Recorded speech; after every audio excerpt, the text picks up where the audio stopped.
Pittsburgh Steeler fans, welcome back to another episode of Steelers Stat Geek. This is behind the steel curtain deputy editor Dave Schofield coming at you once again with my big brother Rich saying, hey, let's talk about this Steelers game. How's it going, Rich? Oh, great. Another great Tuesday, basking off the win of a Steelers. Yeah, doesn't get much better than having the week after a victory.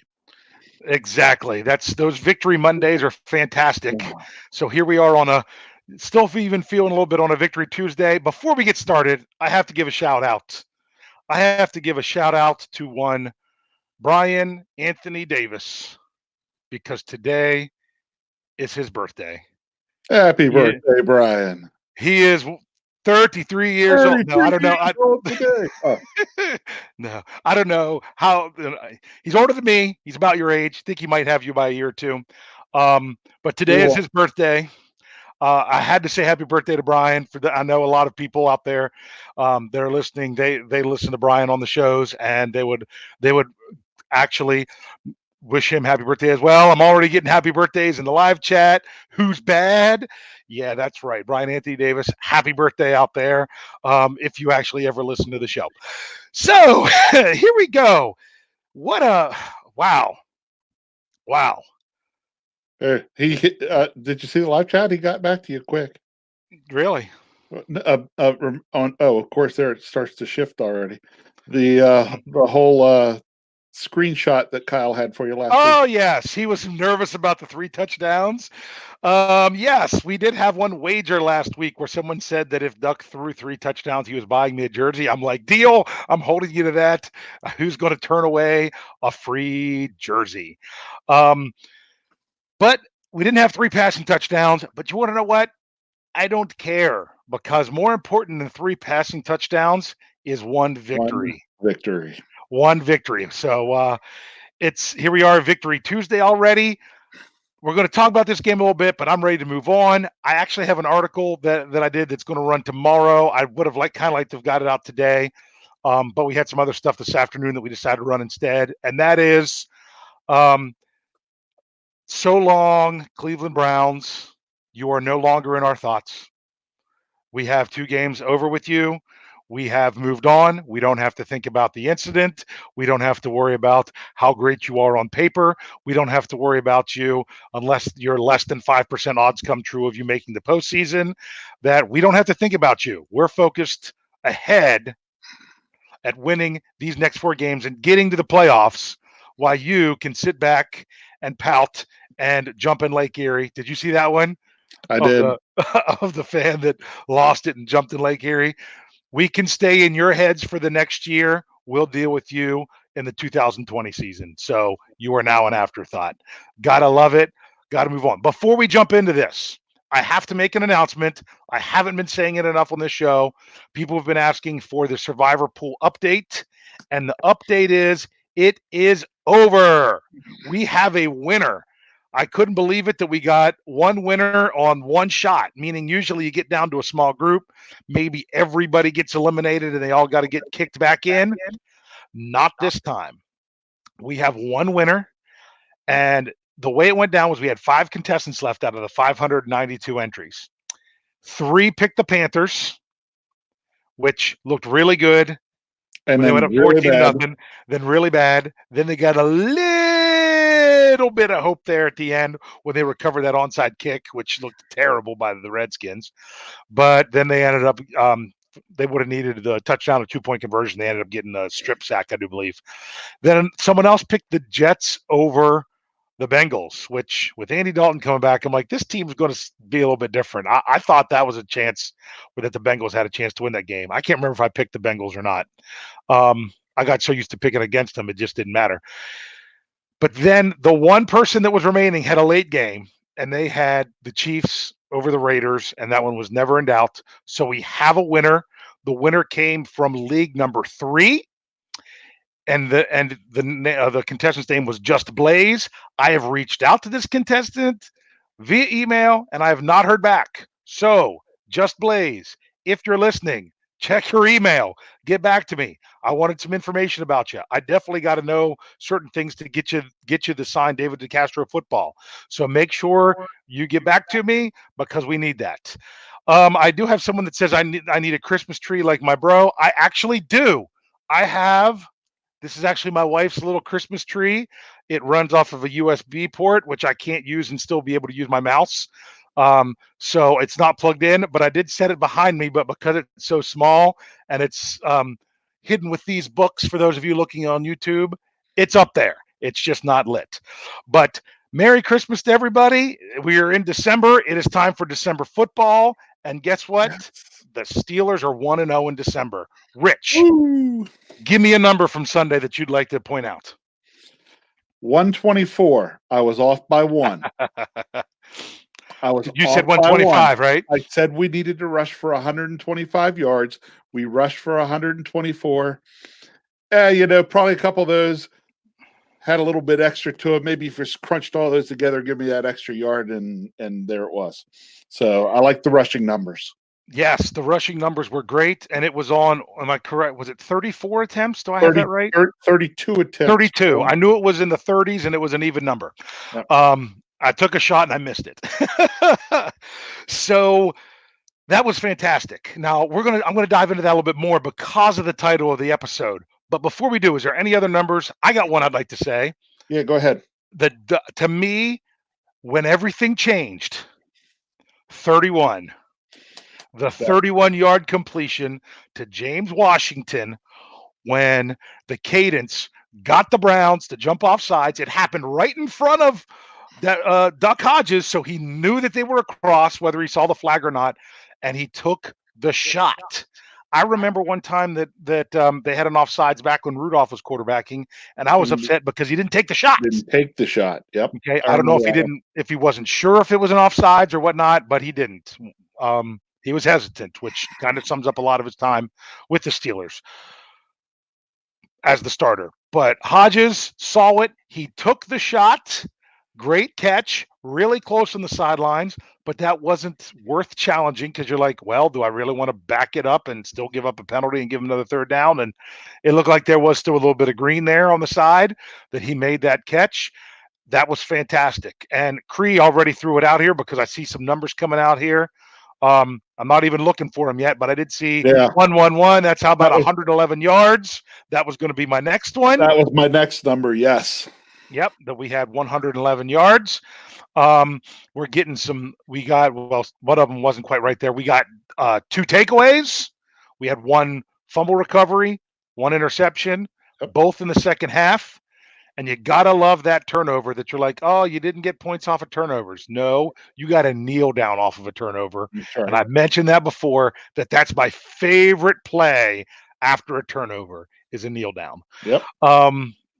That was fantastic. A number I threw out of my article. You got another one you want to go with first? No, go ahead. 7. I liked that there was only 7 incompletions by Hodges in the game, that he was very efficient. They still rushed more than they passed, but it wasn't a crazy number. I think Lance Williams had said on, I said it, that 20 to 25 passing attempts would be perfect. And then what was it? It was 21. He was 14 for 21, 7 incompletions. Technically 6 because 1 was caught by the other team. But like I said, that was one of those that was on the receiver as well, but probably shouldn't have. That might have been one that even if he did keep going, might not have been the best throw. I didn't get the game. I had to stream it online, so I didn't have the chance to watch it again. So I can't go back and break that one down like some people can. So and some of those incompletions were throwaways, and we'll talk about the last one we will. At some point, because I'm going to go ahead and say any numbers in the live chat. I know some people were throwing some out there. I'll look back a little bit at some of the ones I saw. Dennis said 2. Too many penalties again, which was true. There was a good bit of penalties. I thought there would be penalties in this game. I thought there'd be more early just for the sake of throwing them, just to try to say, hey, we're the officials and we're in control. But I kind of like how incident free this game was. That was pretty nice. Yeah, the penalties, if I know what Dennis is talking about there, that I didn't like all the false starts. Too many false start penalties. Yeah, well, there was one penalty, false start penalty that cost him a foot. True. So if you're gonna, well, let's just say this: his cadence was so hard, he got his own guys to jump, trying to get the other team to give him the free 5 yards. But yeah, you kind of want to. You should know that's coming anyway. Hey, Ron's got one. How about number of 5 sacks against Mayfield and his mustache? Yeah, I don't know. They might have only had 3 against the mustache. They might have knocked it out after the first 3. There's another one I'd like to throw in along with that, which is a 7. Mhm. Okay, 7 Another quarterback hits. 7 quarterback hits. I like that, Yeah, including 1 quarterback hit of his hand on a face mask. yeah. Um, How ironic. yeah. Hey, Mango Masher's got one. 29 yards for OBJ and 3.6 yards per carry for Chubb, which is low. For where Chubb has been. Yes. Yeah. Yes. Someone Joey asked, Franklin Jr. I was going to say, wait till we get the questions a little bit later and type that one again because I want to answer that one. You know what? No, I'll answer it now. okay. That was wanting to know, since we have Pouncey back, who's getting cut. It was kind of interesting because I had to do an article on this because they got the 48-hour waiver to put him on the exempt list, which means he can practice but not count for the roster, because that's what usually happens when a player comes back from suspension, especially if it's more than one game. That allows them to get up to practice conditioning without having to make the roster move. But the Steelers made the corresponding roster move anyway, which was kind of silly. But that might have been to try to get him through waivers to re-sign him to the practice squad in order for practice tomorrow, which we'll see. And that was center Patrick Morris that was called up when Pouncey was put on the suspended list. He was called up from the practice squad. He was released. He was waived. So if he passes waivers, I'm sure the Steelers are putting him right back to the practice squad. He got a helmet both games, never saw the field because he didn't have to see the field, which was nice. So that's the situation with Pouncey. Hey, just me asked, what was our yards per carry? That was 3.9. Yes, I had that written down. Yeah, we had talked about Chubb, so then he had popped up there. What were our yards per carry? We were 3.9 a carry. 3.9. I didn't catch this one. How about this? Dill Whitted says, how about his 20-13 prediction for the score? He wants to know if he can give next week's score. Remember, I had 16-10 the week before, and I didn't even pick the right team the following week because I picked the Browns to win. I kind of did it right along with what I did back when Rudolph took over. I picked for them to lose in San Francisco just because I didn't know how easy it would be to figure everything out against a good opponent. But you know what? They did. They figured it out. Let's talk about them figuring it out. And that was, sorry, hold on. Oh, yeah. One more. I got to bring this one up. And then we'll talk about the other thing. Mango Masher, how about another number of 0? 0 movement by Duck on that false start, which was pretty funny. Yeah, he didn't move. I don't know what. I mean, I don't know if the Steelers would have got in the end zone. Sorry, in the touchdown zone after that penalty. But you know what? They didn't because of the penalty. They still might have just ended up with a field goal. You don't know, but it really took away their chances of getting the touchdown when it was it was second. Was it 2nd and 7? I think it was 2nd and 7 because it made it 2nd and 12. But I mean, it should have been 2nd and 2. It should have been 2nd and 2. They came across with, unless they were calling it on his voice, which how can that be a false start when it's the quarterback? Because you can call a false start on a lineman imitating the snap count if the official hears it, if you know that. I don't know if people know that could be a penalty on either side of the ball. If you're trying to do something and you're not the quarterback with your voice to get the other team to jump off, that's a penalty if they hear it. So I don't see how that could be against the quarterback. That just had to be just ridiculous. So, Well, uh, we were on our way back. Actually, it stopped at your place. We're on our drive back. So I was listening to the game on satellite radio. So I had Bill Hillgrove, Tunchilkin. They went back. They couldn't believe they made that call. They went back, looked at the replay multiple times, and they were dumbfounded. They could not figure out. They were like, he did not move. yeah, yeah, yeah. I mean, they were dumbfounded on that. And those of you, Brian and Tony talked about last night that Dan Fouts, because of some history with the Steelers when he was a player, he's not the biggest Steeler fan when he comes to an announcer. He was beside himself with them not overturning the touchback, which was a touchback. I mean, everyone came on and said, "Oh yes, this has to be a touchback." You know, Gene Steratore came on. This has to be a touchback. Then they didn't call it a touchback because of Mr. Heads or Tails, Al Riveron, um, says, nope, we're going to say that he had possession of that ball and it should have been dead at that moment before he fell into the end zone. That's never, That's ever, not how it ever, works. ever, ever been the case, because you can pick up the ball and wave it around in the air. And if you step on the end line to go hand it to the official, it's a touchback. It doesn't matter how long the play's over. If you ever step in, I mean, until the official takes the ball from you, it could be 10 seconds after the play if you're still celebrating, and they will call a touchback if you step on that end line. So that can't be the call. So this is just crazy.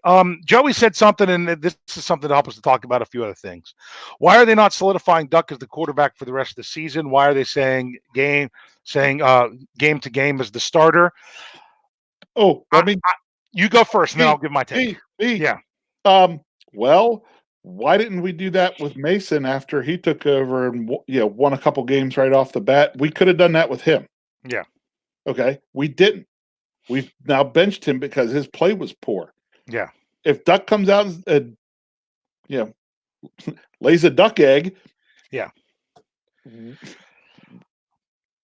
we're going back. Yeah. Here's what I think. I think that Coach Tomlin knows more about the mental state of his players than any of us ever will. And I think that he believes saying, Duck, it's you this week. Go out there and do what you can do. And then we'll see, is better for him. It's better for Duck. It's better for Duck. You're probably right. I can't say this for sure because I'm not in the locker room. I don't know this. But handling it this way, Duck's different. Duck and Rudolph, similar in play, completely different in mentality. I think almost everyone can agree, at least with the mentality part, that they have a completely different mentality. The way you handle one does not mean the way you handle the other. And as Coach Tomlin has said before, I don't treat all my players equally. I treat them all fair. So sometimes you got to treat players differently based on how they are. And maybe he knows that he's going to get the most out of Duck by saying, you're starting this week. Then we'll see. Okay. Maybe that's the kind of guy he is. All right. And Jeffrey Benedict, I'm glad you're here. Because I was looking for your email today because I'm going to rip off your fantastic material that you had in your article. And it says where Duck is 1-0, is Arizona coming up? He's 1-0 on this stretch. He's 2-0 overall. 2-0. Okay.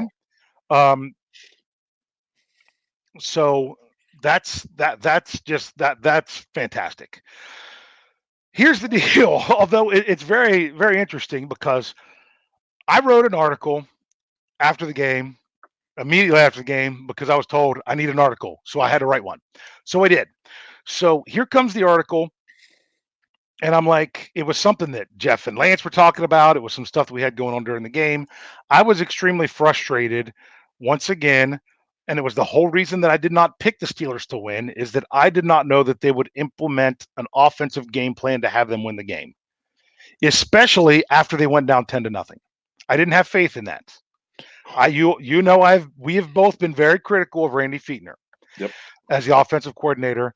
And I do want to say this as his play calling. I apparently, I mean, to take this hodgepodge of players that's without Connor, without Juju, without Ben, without Pouncey this past week, and to still win games is a is should get praise of all the coaches. So they're doing some good things with that, but that doesn't mean that he couldn't be a better play caller, in my opinion. Maybe how he did it and how it worked out was exactly what he had planned all along. But the point of my article was this. I don't think he was playing 3 and out, 3 and out. No, I don't think And he if was planning that. if Okay. he was playing 3 and out, then we need to get him to rethink his plan. Yes. So what happened was um, there were no completions beyond the line of scrimmage in the first two drives. None. No completions that where the ball was caught beyond the line of scrimmage. There was maybe one or two throws, but they weren't complete. It seemed like everything was going to be short and right around there. Then comes the fantastic, as we already talked about, taking the shot on the free play that opened up a long pass and got them down to get a field goal when they were down 10-0. But what's Yep. crazy, if you go back and look at that play, the next play was a little bit got some creativity with the double reverse with Deontay Johnson. That was a nice Yeah, play. that was a nice play. But everything was runs from that point on. It was all runs until they got down to that play where Duck almost lost it out of bounds.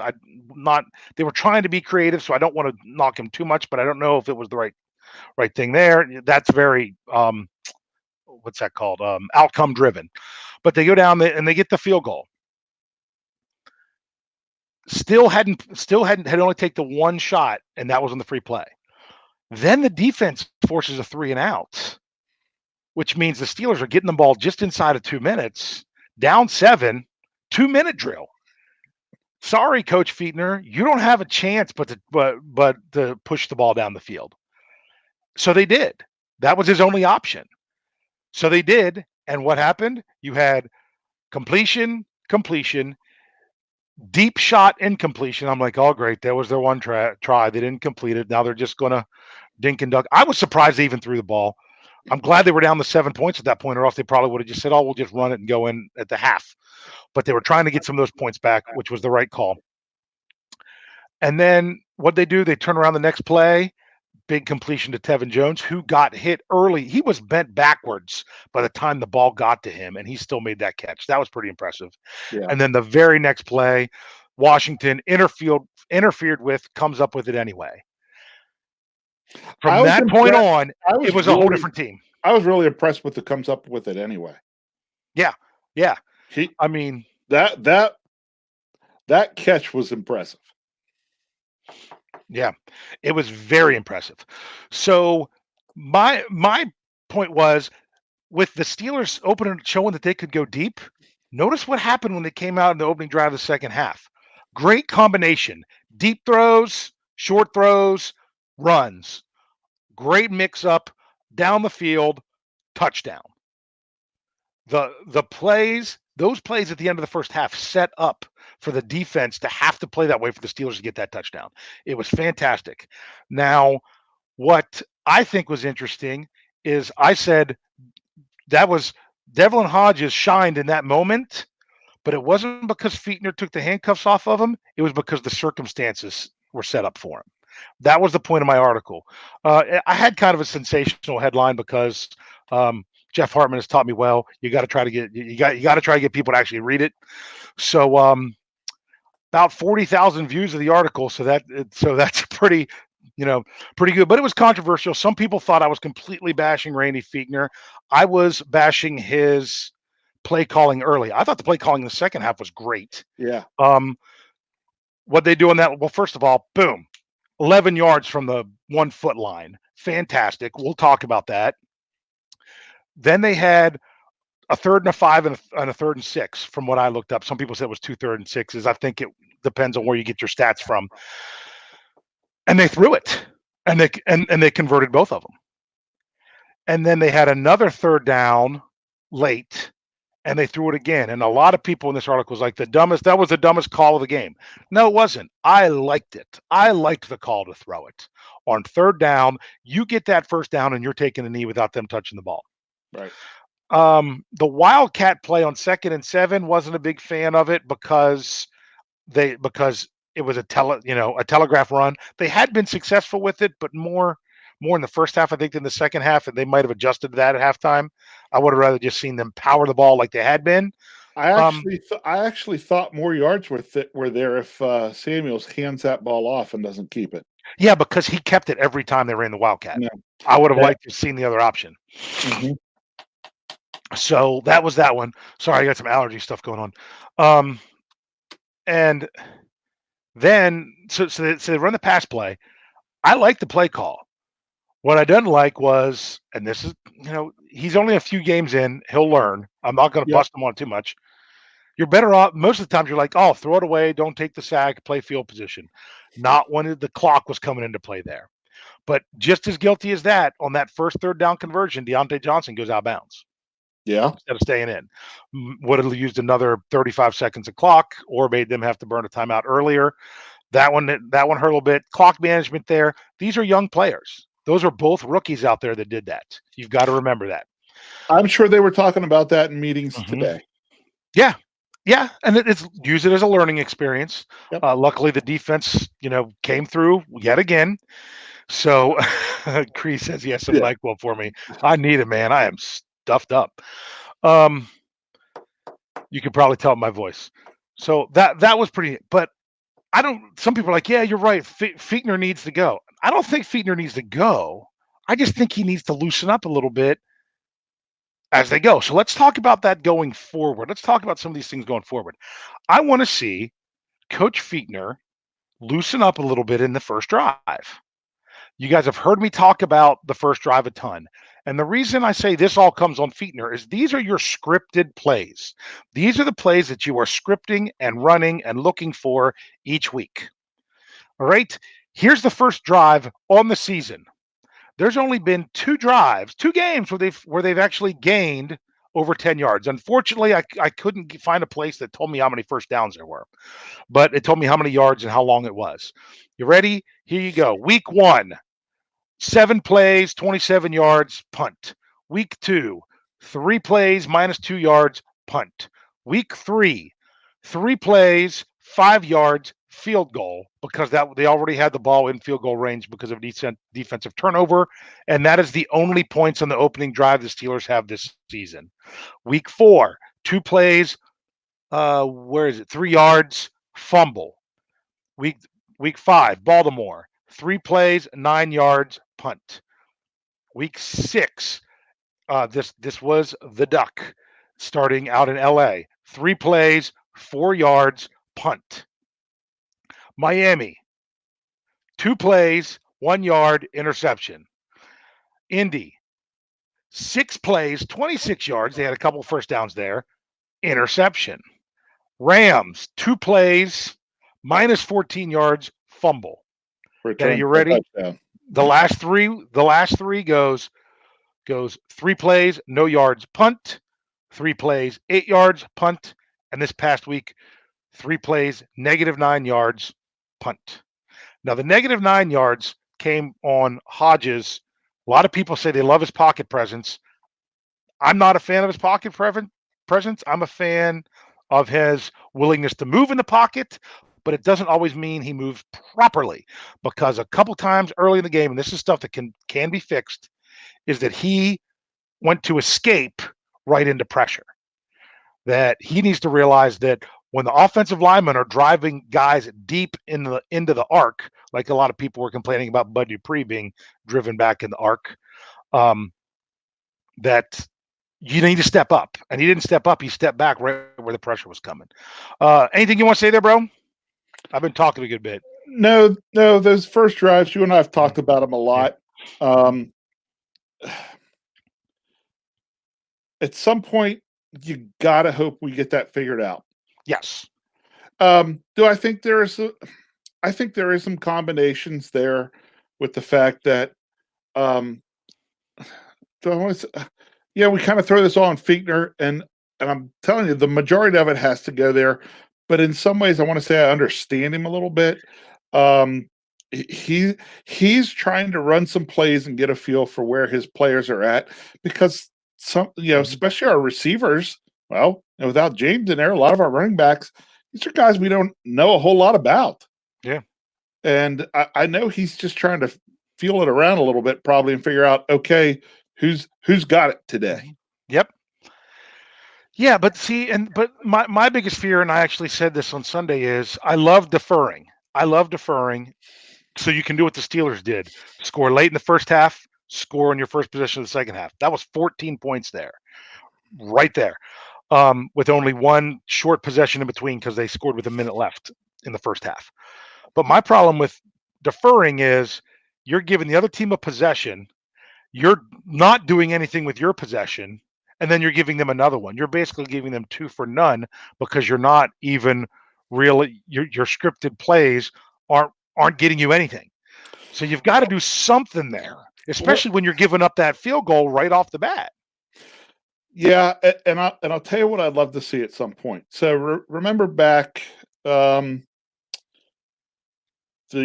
Ben's first Super Bowl run. Hmm. Uh-huh.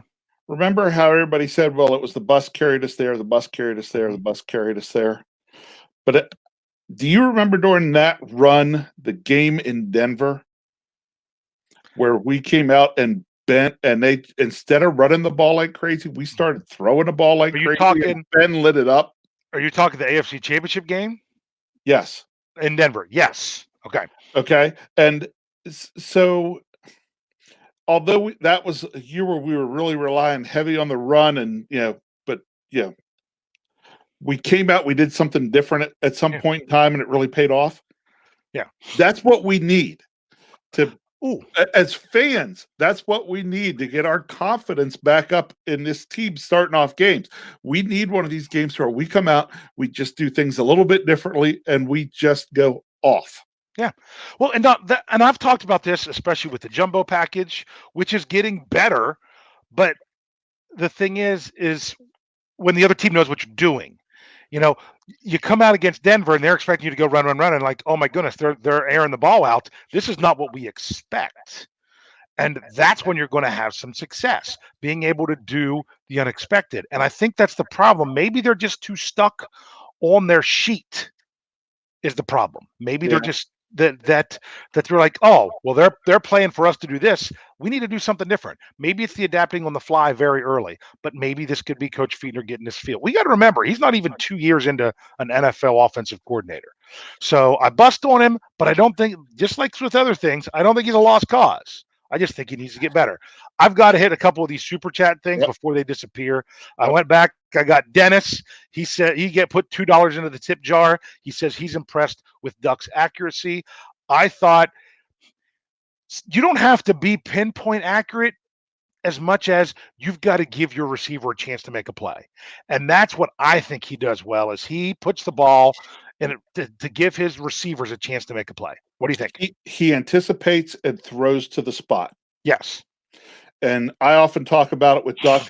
Saw it early on when I was at the preseason game against Kansas City, Mhm. that he has the ability to throw guys open. And that's what I kind of Yep. mean by that. He has the ability to anticipate where they're going to be, get the ball to that spot, get the ball out in front of the guy where they can make a play, not the defender. Yes, absolutely. Um, This one we kind of already talked about a little bit is what we were talking about. Grayson Brown throws 4.99 to the tip jar. He says, I don't know. I'm still not convinced by the win. The offensive coordinator is still terrible. It was sloppy. The offense cannot sustain us in stiffer competition. Yeah, I see where you're coming from. But at the same time, it's still a process with some of these young. I mean, look at it. If you count Ben Roethlisberger, the offense was missing four Pro Bowlers. Four Pro Bowlers. No Ben, no Connor, no Juju, no Pouncey. Four Pro Bowlers out. So I know I busted on Coach Fiedner with the play calls and they're like, oh, but look, it's a triage unit. But you know what? They always say the standard is the standard, and the next man's up. So guess what? Get take your shot regardless of who you got. is what I'd like to see. But you know what? They are getting wins. It can be frustrating at times, but they're getting wins. Vodka drinker. Hey, haven't seen vodka drinker for a little bit. $6 in the tip jar. Question: have the Steelers ever made the playoffs without scoring more than 30 points in a regular season game? That is a Wow, great that's a great question. question. That is one that I do not know off the top of my head, and that would take me some time to get. But you know what? Tune in Thursday. Help me out. I know Kyle's watching there next to you. Screenshot that for me again, Kyle, and send it to me so I can answer that on the preview on Thursday. Now, for Actually, those of you, he's upstairs doing homework on the oh, desktop computer, but he is watching. At least he said he was going to be watching. So, gotcha. oh, never Oh. mind. Never mind. He snuck down. Never mind. He snuck Yeah. downstairs. I wasn't paying attention. I guess he got his homework done. Yes. So going forward, here we go. Oh, I should say this. For those of you that are wondering what we were just talking about when we said the super chat, that is a feature here on YouTube where you can type in your comment, you hit the little dollar sign, you can donate any money you want to the show, and it'll highlight the comment, and we will guarantee to bring it up. Use it if you wish. Don't feel like you have to. What you can do that can definitely help us out is make sure you are liking the video, make sure you're subscribing to the channel, make sure if you're listening to it in podcast that you're giving a good review there. We just thank you for all of that. I don't know if this is true. We're getting some 1971 answers in the live chat. Here we go. Jeffrey Benedict that says Steelers haven't had a season without a 30-point game since 1971. So that's just a season without a 30-point game, period, let alone if they made the playoffs. So that's a fantastic stat. Maybe I don't have to answer that on the preview, or since Brian doesn't listen to the show anyway, maybe I'll just ask him that as a trivia question. I got to say this. I was going to steal some of his numbers. I don't know if we're going to be able to do that because we've gotten into so many other things. But do you guys still have me? My headphones just went funky. Gotcha. Okay. Jeffrey Benedict had a fantastic article on the website today, and I want to make sure that I got the exact title, and that is the Steelers offense is just plain better with Devlin Hodges at the helm. He had fantastic numbers backing this up. Yeah, if you have not seen this, go in and check this out. I'll give you a slight preview. What he was talking about is here's Jeffrey, this is what I'm going to do. I'm going to read where you had the block quote. He says, if you take the total yards and points scored in a season and divide it by the number of possessions a team had, you get their yards and points per drive. Taking that number and the number of drives that the team had in the game, you can predict how many points and yards they would gain on average for that game. I'm assuming that he's taking away the drives that I take away, which are ones that consist only of kneel downs. I don't count those. Yep. If you take the actual production from that game, it will give you a pretty good idea of how well the opposing defense was able to stop that offense. If you want to get a percentage of expected yards and points for an offense, you look at the defense they face, how many yards and points that defense typically gives up per drive, multiply that number of drives in the game, and compare that to the actual yards and points gained in the game. If that made any sense. Fantastic. But he showed that. I'll tell you what, I read it and I really liked it. Yes, it was fantastic. So, and he showed that Hodges was over 100%. I can't find the exact. Okay, in 31. Whoa, there it just skipped. In 31.7 drives, because at first I thought he had a typo and I was going to go fix it, but I realized it's because one drive was split between Rudolph and Hodges when Rudolph got knocked out. He said that they have scored 108.2% of expected points and 86.9% of expected yards. That's fantastic numbers that I just can't get over. That was really, really, really good stuff. If you have not checked out that article and you're here and you like numbers, you've got to go get that article. So Kyle says, when it comes to 1971, the Steelers did not make the playoffs that year. So I don't know. We're going to have to go back further to see if they ever had that with that point total. Someone was saying it before. Let's see. Someone who was just up a few here. Only year Jeffrey was back in there. Only year Steelers made the playoffs before 71 was in 1947, and they had a 30-point game that season. So it's never happened. So there's a good chance it's never happened. I'd like to get in and look some stuff up and confirm that. Yeah. But Some people I say, well, let me check that number, but I'm be honest with you. If Jeffrey says that, I'm going to take it as that's one that I can go with. But yeah, that's very intriguing. I might want to look up it. That gives me an idea of something I'm going to do for the preview on Thursday. So speaking of preview, we got like 20 minutes left in the show. We want to get to some questions and numbers at the end. So let's go ahead real quick. Let's answer the question first, and I'll put this out to the live chat. The question of the title of the show: has the power running game returned to Pittsburgh? What do you think, bro? A little early for me to say returned. I will say improved. I like it. I like that answer. Why do you say that?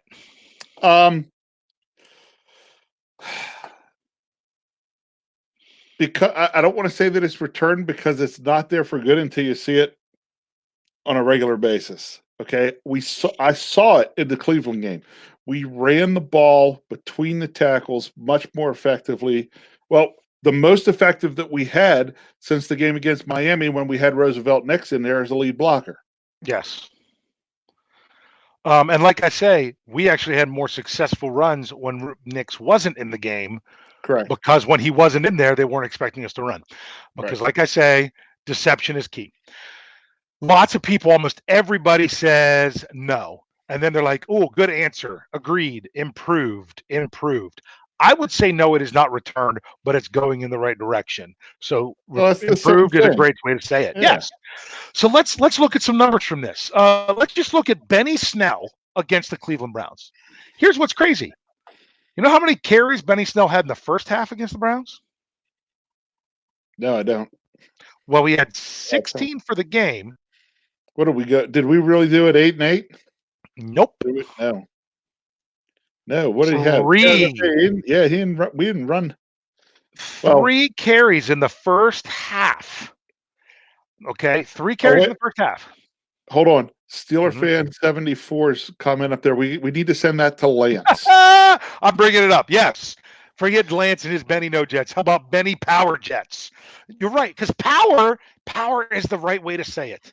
Power is the right way to say it. I like that. That's a good one. So he had 3 carries in the first half for a total of 8 yards, which is 2.68 yards per carry. His first one was for no gain. Right. Oh, no, it wasn't for no gain. Sorry, it was for 1 yard. 1 yard. His first carry of the game was for 1 yard.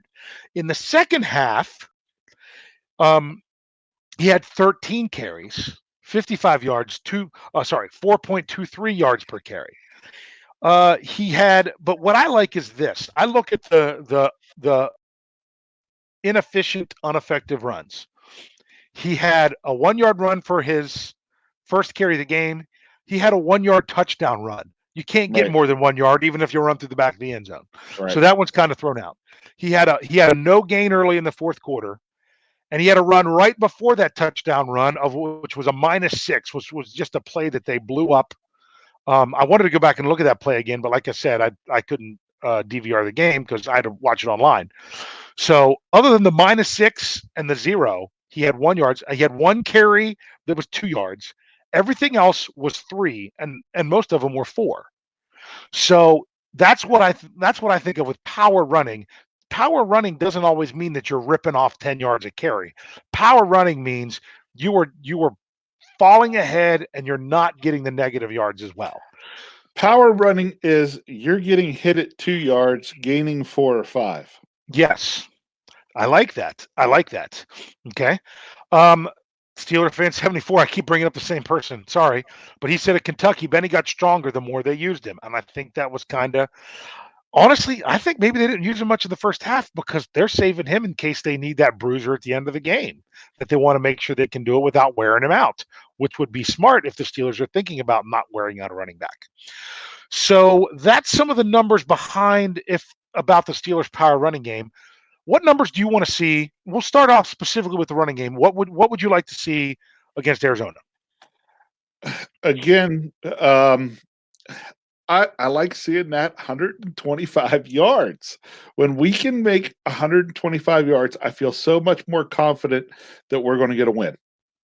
Yeah, I got to bring up this one. Ronan, says that's power football. It starts off 3 yards in a cloud of dust, then where's the defense and big gains in the second half? Yep, big gains like an 11-yard run on your own 1-foot line, things like that. Yep. Absolutely. So yeah, I like that total. Like I said, let's go up to the 160. Now, I had an article today that was the betting preview that the Steelers are favored by 2.5 points.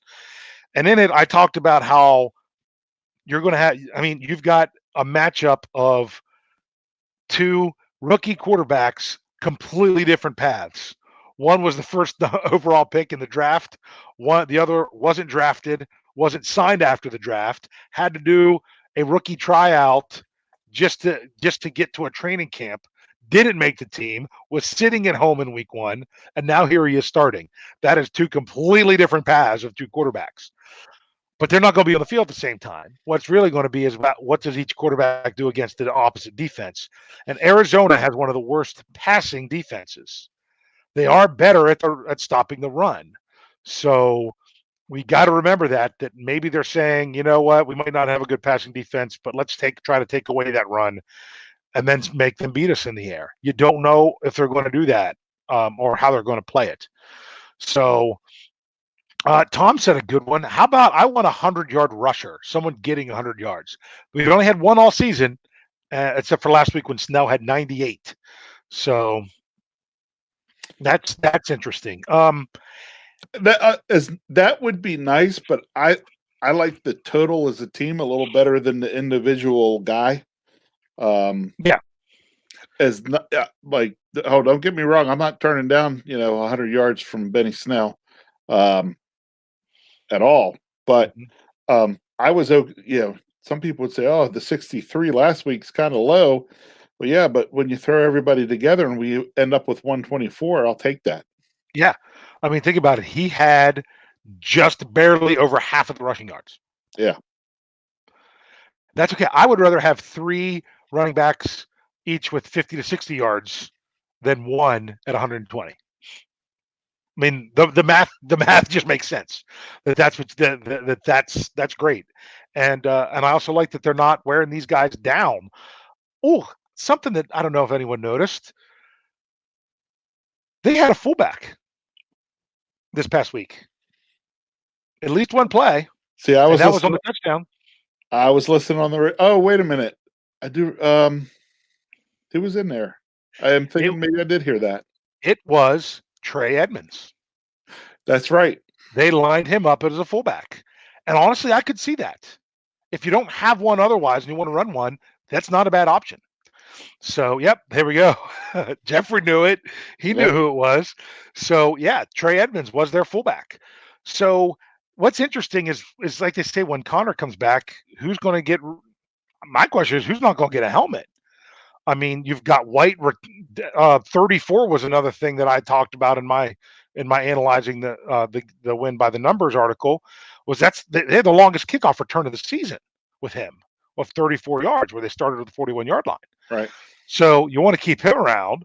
If Edmonds is going to actually play some fullback, you definitely want to have Snell and Connor, and if Connor's back, and Samuels. Are you really going to give a helmet to all 5 guys? Because I've kind of been surprised that they're giving it to 4 right now. So there's going to be some questions about if Connor comes back. Now, I say if. In the press conference today, they talked about Juju and Connor. And unfortunately, according to Coach Tomlin, when it comes to like practice tomorrow, there's more of a chance for Connor than for Juju. And I'd say unfortunately because I think the running game's both of them would help, but I think getting Juju back is more important because James Washington has been playing great. Just think about now if you throw Juju in the mix with the way Washington's been playing. I was going to ask you that here, given the chance, was what do you think happens with Juju's numbers now that when he comes back, now that teams also have to respect Washington? You still have to give a little bit of love here and there to Johnson, although his game this week was a little too a lot to be, desired. But you're going to have that with a rookie here and there. He still played great as a rookie, I think. But would still love to have all 3 of those guys on the field for Duck. I kind of like that a little bit. Yeah, Are we going to get to yeah. see it at some point, though? Well, I'm starting to worry. Coach Tomlin said that you're going to see, that there's more of a chance to see Connor. Now, Connor was limited for 2 days last week.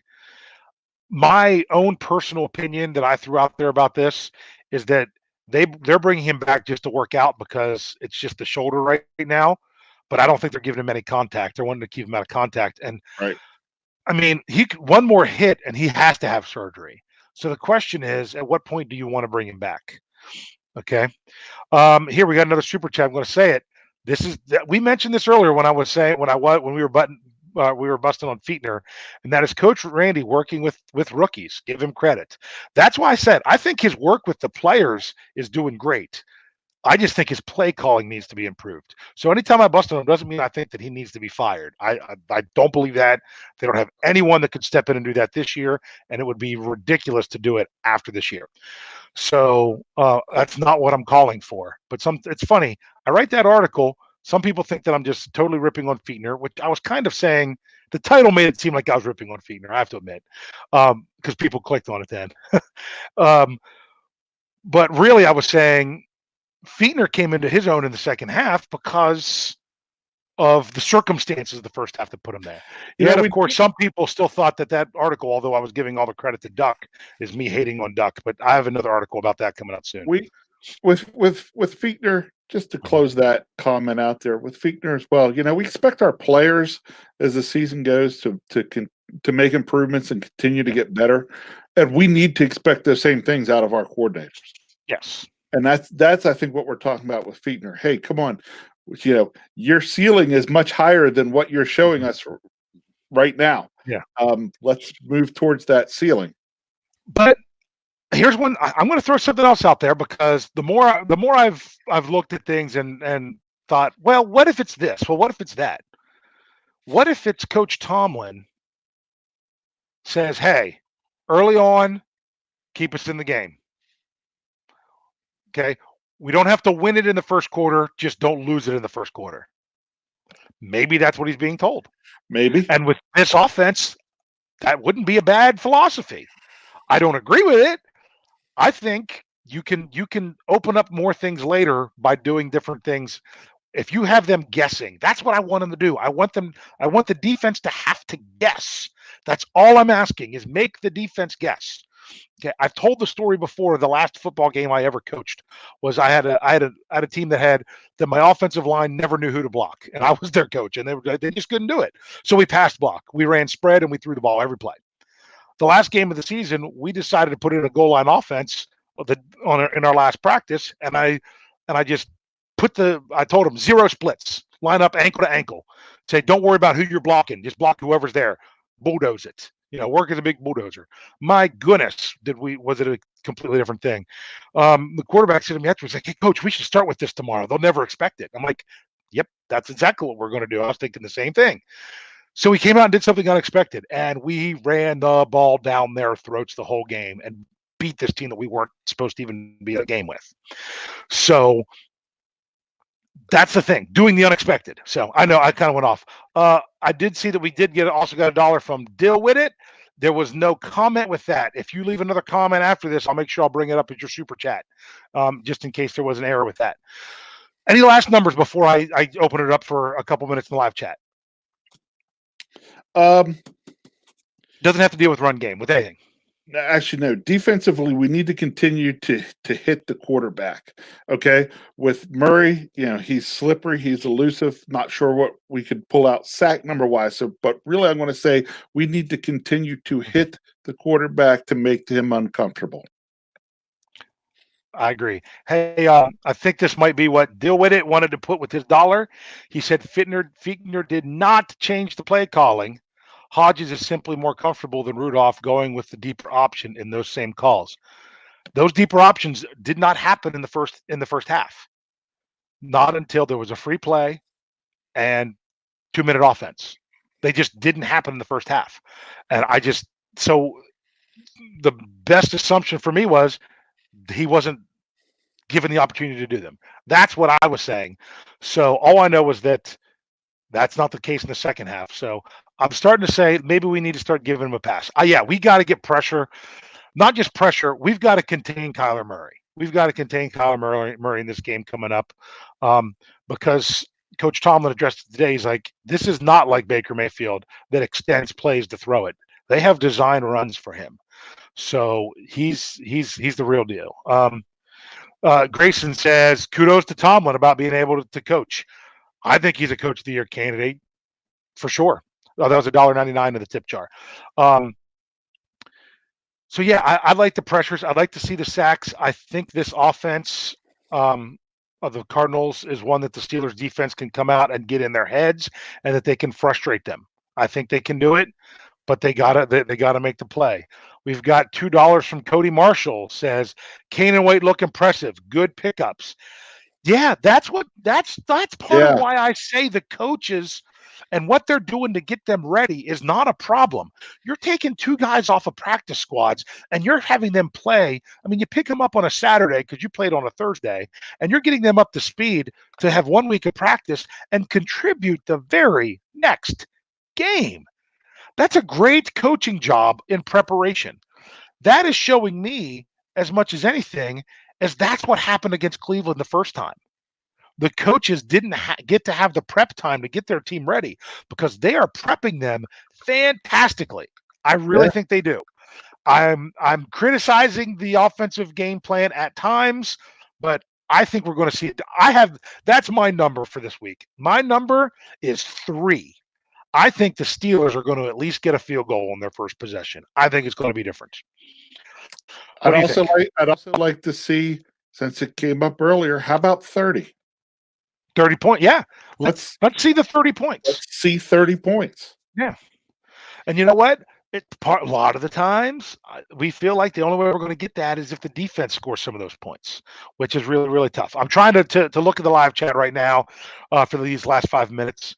I got people agreeing with me, and I'm not even sure about which thing it was I said because I've said so many different things. Okay. Jeffrey wants to know. He says I know they were towards the bottom, but he says that they are the worst passing defense in the NFL. What's your over under on the passing yards? Um, I wonder. I got mine. You tell me what yours is. if they are truly the worst passing defense in the NFL, I would imagine someplace like Vegas is going to set that number so either 240 to 250. 250 was the number I was going to go with, because, like I said, people asked back when Rudolph was starting and winning games in a row, when's he going to get 300 yards? My answer was, I'm like, I don't know that he needs to. Same with Duck. I don't know that he needs to because when you get all those offensive yards, it's because your defense is giving up points and you need them to keep going. This defense does not need a 300-yard passer. Who watched the game with that team from up north the other day and their loss? Mm-hmm. Who would have thought that Brady's stat numbers would have been what they were at the end of that game? I only watched the first half of that game, so I didn't even see them starting to come back. But it wasn't a comeback. It was just him gobbling up a bunch of stats at the end of the game, throws for 300 plus yards and 3 touchdowns. He did not play a 300-yard game, 3 touchdown game. That's what his stats were, but that was not the game that he played.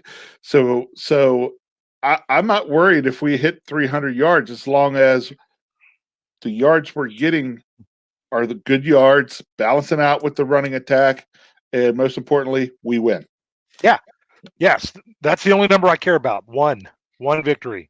One victory. I don't care if we throw for -3 yards and rush for 725. I don't care if we throw for 725 and rush for -3. Let's get one win. Okay. I don't care if the final score is 2-0. Let's get a win. Okay. I mean, it doesn't distill confidence going forward, but that's what it is. So I had another question. What were watch numbers and how will he do this week? He's a defensive player of the year candidate. I think let's keep that streak going. He's got 9 consecutive games with at least a half a sack, longest active streak in the NFL. Let's get him another one on Sunday. Let's get him 2 on Sunday. How about that? but Murray's not an easy guy to bring down. Very next one, I know I have a super chat coming up here. If Hodges gets us to the playoffs and wins a game or two, does he get the opportunity to become the Steelers franchise quarterback? And I'm saying cart, horse. Okay. That's really getting out there because guess what? This is still Ben Roethlisberger's team. Yeah. Until Ben says he can't come back or he is done, this will always be Roethlisberger's team and everyone else is just waiting. So I think he has the potential to be that player, but it's going to be Ben Roethlisberger's team. Let's see if I can find that super chat. So we're almost done here tonight. While I'm looking for that, any parting shots of what you got here, bro? I thought I had a super chat.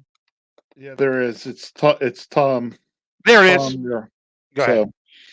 So, parting thoughts. Really, just like to see some good balance, but good offensive output. Would really love to see that 30 points. Let's get that whole 30-point monkey off our back then, and let's get another W and keep pressing to the playoffs. Yeah. Tom had $2 in the tip jar. Wants to see 250, 100. What's 100? I got to ask. Do you know? 100, probably 100-yard rusher, 100-yard receiver. Okay, that's what he meant. Okay, I wanted to make sure. I didn't want to sound. I didn't want to say it and sound ridiculous. That's why I took it too. Well, then I'll say it and see if it sounds ridiculous. But because we had the 100-yard receiver. That was good. Let's get on. It'd be nice to get those individually. Like I said, I'd be more interested in the team stats, but I like this. 4 sacks, 2 turnovers. Hey, 4 sacks, 2 turnovers is kind of been the norm for the Steelers. Yeah, it has been. Because that's a number. I'm going to finish with this number, and this is to go with this defense. And that is this. How about what were the number of takeaways last year? 15 on the season. Yeah, I almost said 16. I said, no, wait, 15. How many takeaways do they have so far this season? A lot more than that. 26, 7. Where are we? I thought we hit 30. Did we hit 30? I thought we hit 30 because I thought we were 28 going into it. Oh, you're right. It was 28 going in, 2 more. You were talking about you have now doubled the takeaways in 3/4 of the games. Talk about a defensive turnaround. Yeah. That's a number to talk about. So with that, I'm sorry we didn't get to do as much with the live chat tonight. We got going off on all these other things. I tried to kind of keep up with it as we went. Did a little bit different tonight, but we want to thank you all for tuning in. Want to let you know we are on the same schedule with our podcast now. Nothing crazy. The only crazy thing is in a couple weeks when that Buffalo game's bumped back. I'm still waiting for confirmation from Brian Anthony Davis that he's still up for going up to that one because that makes it a long night coming home that night. You're still going to be up there for that one, aren't you? Alex and I are still going. There you go. You're taking the daughter up to that one. That's fantastic. Right. Yep. So let's do this, everybody. Let's rally behind this team. They're getting a lot of talk now of, hey, how in the world is this team that wasn't supposed to do anything doing something? It's funny because a lot of us that knew these other players and are really invested in knowing this stuff because we kind of have to for the website, we're thinking, I think the Steelers can still be good even though with the injuries. And they are. They're doing a great job. Let's get them out there. Let's go to the desert, win this game, kind of shore up some stuff with the playoffs. Hopefully some other things fall into place and give the Steelers a little bit of wiggle room. And let's go with it. But we got our same lineup of tomorrow night is the standard. Thursday night is the preview. Friday night, I said it. Saturday is a burning question. I think that might be me this week. Then we're back to the post game, on to the hangover, back to Stat Geek next week. Make sure you're checking out the website. Lots of great stuff coming out there. If you did not read Jeffrey Benedict's article that was out today, you've got to go check it out. Yeah, go check that one out. It was fantastic. You've got to make sure you get that one. So, bro, thanks for coming and talking with me again. And before you give Lance Williams sign off, hey Lance, Benny Power Jets. Benny Power Jets. I like that. Benny Power Jets. So, all right, sign off. In honor of Lance, make sure you tune in, tell a friend, and subscribe. We'll see you all next time.